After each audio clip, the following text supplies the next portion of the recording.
you that this is the drama of every year. हर साल कुछ ना कुछ ये लोग बोलते हैं कि इस साल का पेपर हार्ड होने वाला है। तो सिलेबस रिड्यूस हो गया था, फिर कुछ सिलेबसेस ऐड भी हुए थे, वो प्रैक्टिकल केमिस्ट्री, प्रैक्टिकल फिजिक्स, क्या क्या, ठीक है। तो अब क्या आ रहा था यूट्यूब पे कि अब तो सिलेबस रिड्यूस हो गया है, अब एक एक चैप्टर से वो लोग डीप डीप से पूछेंगे, बहुत अंदर से पूछेंगे।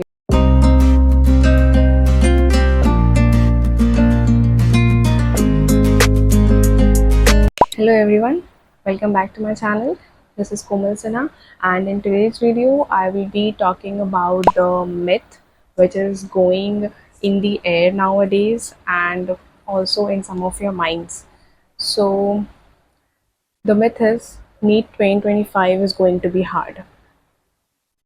Is this true, or how much is it true? Let's find out. I'll be telling you that this is the drama of every year. हर साल कुछ ना कुछ ये लोग बोलते हैं कि इस साल का पेपर हार्ड होने वाला है, अगले साल का पेपर हार्ड होने वाला है, इस साल का पेपर इजी था, अगले साल का हार्ड होगा। कुछ ना कुछ ये लोग बोलते हैं।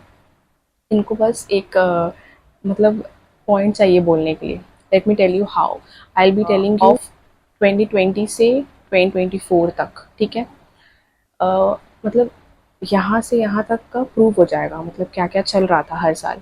2020 में क्या चल रहा था उस समय आपको पता होगा ना कि डिले हो गया था नीट ड्यू टू कोविड। तो सितंबर में नीट हुआ था, तो उस समय क्या चल रहा था कि इतना सारा टाइम मिल गया, बट डिले हो गया है नीट में, जो मई में होने वाला था वो सितंबर में होगा। तो इतना टाइम मिल गया है, अब तो पेपर बहुत हार्ड आने वाला है, एक्स्ट्रा टाइम मिला है बच्चों को।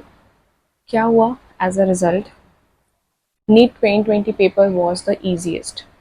मैं ये नहीं बोल रही हूँ कि उस साल में जिसने भी नीट क्लियर किया है वो डिज़र्विंग नहीं है।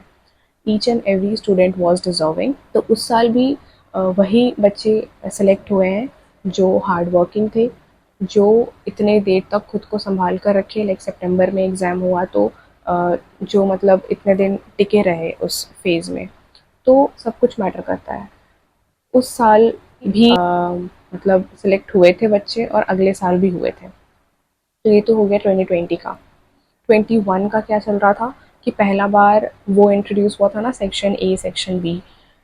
तो वो चल रहा था कि पेपर हार्ड होने वाला है क्योंकि 180 मिनट्स है, लेकिन आपको क्वेश्चन और पढ़ने हैं, 20 क्वेश्चन एक्स्ट्रा पढ़ने होंगे, या फिर कितने भी क्वेश्चन आई डोंट, मतलब आप मिला लो 10-10 मिला के। तो आपको इतने क्वेश्चन एक्स्ट्रा पढ़ने हैं, लेकिन पेपर का टाइम तो उतना ही है। पेपर हार्ड होने वाला है 21 का, आप संभल के रहो। और मेरा उस समय पहला अटैम्प्ट था, लेकिन I was not that serious, इसलिए मुझे उतना कुछ इफेक्ट नहीं हुआ। मेरे 200 मार्क्स आए थे उस साल, तो I was not at all serious. तो ये हुआ, और एज अ रिज़ल्ट 21 में 3 बच्चों के 720 आए थे। लीव अबाउट टॉपर्स, ऐसा भी नहीं कि कट ऑफ नीचे था, कट ऑफ 2020 से ऊपर ही था 21 का भी। तो ये तो हो गया 21 का, हटाते हैं, 222 में आते हैं, ठीक है। अब क्या हुआ, यहाँ पे टाइम बढ़ गया, ठीक है, मतलब 180 मिनट से 200 मिनट्स हो गया।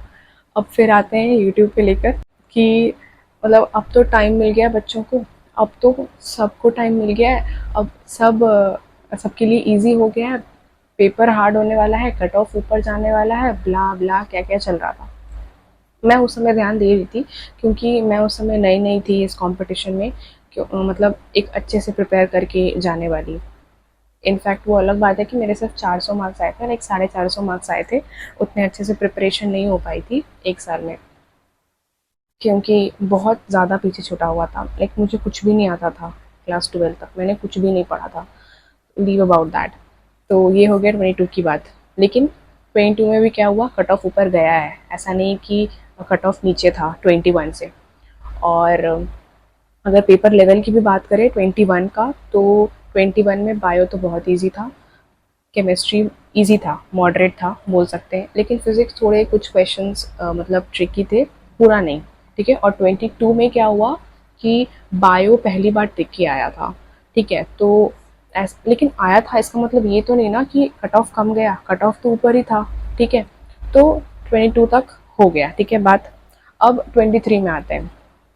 यहाँ पे क्या चल रहा था कि मतलब 22 में तो बायो मतलब पहली बार इतना लेंदी आया, उस समय बच्चों को पता नहीं था इसलिए थोड़ा सा कट ऑफ डाउन था। अब 23 में सबको मालूम है कि बायो पेपर लेंदी आने वाला है, तो सभी प्रिपेयर कर रहे हैं उस हिसाब से, और सही में हम लोग प्रिपेयर कर रहे थे वैसे। और इस बार कट ऑफ ऊपर जाने वाला है, पेपर हार्ड होने वाला है, अब कुछ और को हार्ड करेगा।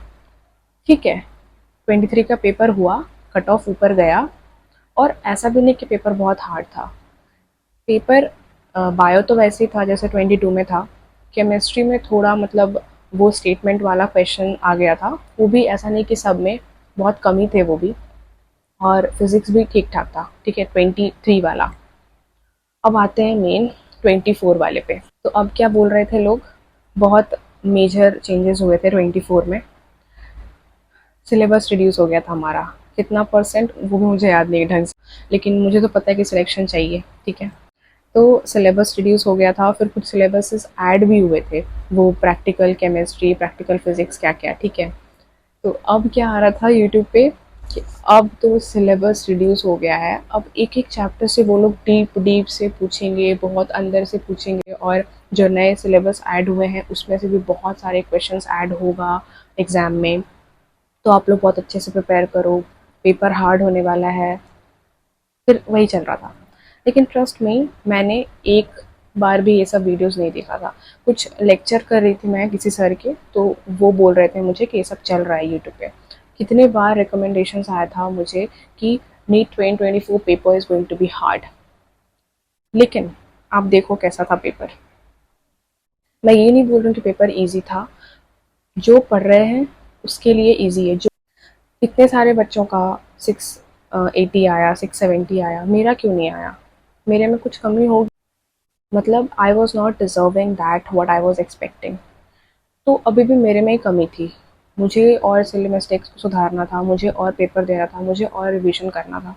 तो बस यही। तो मैं आपको ये बोलना चाह रही हूँ कि पेपर हार्ड नहीं होगा। जो बच्चे पढ़ रहे हैं ना, बच्चे जो सिलेक्ट होने के लिए बहुत मेहनत कर रहे हैं, या फिर कंपटीशन जो आप बोल सकते हैं, कंपटीशन टाइट है, वो टफ होने वाला है ऑफ कोर्स, क्योंकि सबको पता है कि 650 के नीचे सिलेक्शन होगा नहीं। इसलिए सब, जो भी बच्चा पढ़ रहा है वो 650 प्लस के लिए पढ़ रहा है या फिर 660 प्लस के लिए पढ़ रहा है। तो आप ये सोचकर पढ़ो कि पेपर वही कॉन्सेप्ट से आएगा, फिजिक्स के कॉन्सेप्ट वही रहेंगे, फॉर्मूला बेस्ड, कॉन्सेप्चुअल। ऐसा नहीं कि सारे फॉर्मूला बेस्ड होंगे, कुछ कुछ कॉन्सेप्चुअल भी होंगे, और कुछ एक आध क्वेश्चन होंगे जो छोड़ने वाले होंगे। अब बात रही, हाँ मतलब सारे कॉन्सेप्ट बेस्ड होंगे, और बायो भी एनसीईआरटी से ही आया था। जो भी एक आध आपको लग रहा है कि बाहर से था, वो घुमा फिरा कर जो मतलब टिक करने वाले थे वो लोग किए हैं टिक। ठीक है, तो आप मतलब पूरा एनसीईआरटी पढ़ते हो ना, तो आपको मतलब आइडिया हो जाता है कि ठीक है इसका आंसर तो ये होने वाला है। तो बायो में भी ठीक ठाक क्वेश्चन था। मैं बस आपको ये बोलना चाह रही हूँ कि जो भी आएगा सिलेबस के अंदर से आएगा, बाहर से नहीं। तो टफ क्या होने वाला है, कंपटीशन। आपके जो कॉम्पिटिटर्स हैं वो ज़्यादा मेहनत कर रहे हैं, तो बस आपको ये सोचना है कि how you will beat them, ना कि पेपर हार्ड आने वाला है या फिर कुछ रॉकेट साइंस पूछने वाला है। So ya, that's it. I guess you would have related to my point.